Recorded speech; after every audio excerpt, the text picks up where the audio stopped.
right?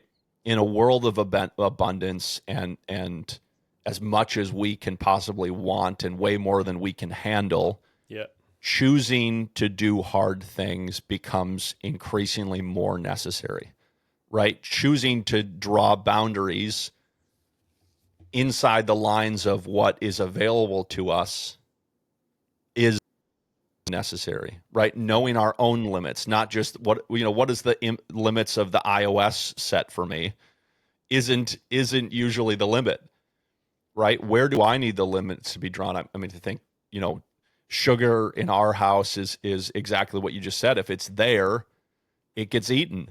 Yep. And if it's not there, it doesn't. Right. Right? And that's a pretty easy thing to do. The grocery store has tons of sugar, right? But the grocery store doesn't set the limits for what I place around me. I set the limits for that when I go Right. to the grocery store, right? And so choosing controlled discomfort helps build in the capacity in us to do it again and again. And that in its own right, because it is good for us, is rewarding behavior. We experience the reward of things like cold exposure, stillness Right. and solitude, extended fasting, early wake ups after a period of time of doing those things, Right. right? When Yeah. I don't like waking up, but when I'm up, I really Yep. am grateful that I woke up, you know? Yep. I Yep. never regret after waking up early, unless I only got 3 hours of sleep. I don't regret at 10 a.m. in the morning waking up early. I'm grateful that I did that. Funny enough, I usually am not grateful at 10 a.m. in the morning when I woke up way later than I intended to or way later than was necessary. Yep. I generally find myself then dragging through the day Yep. rather than attacking the day and Totally. experiencing the reward of that day Yeah. for what it is. Yeah, Oh, the balance principle works both ways. We've been highlighting when we press down on the pleasure side, the pain's going to want to it's going to come, it's going to come. That's the mechanism at play within the body is going to bring us back to homeostasis.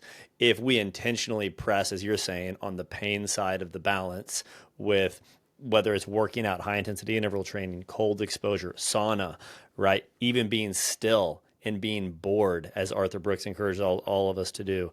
The body is going to release, or dynorphins. I don't think we've talked enough about dynorphins here, but they're this release in the body when you go through hormesis.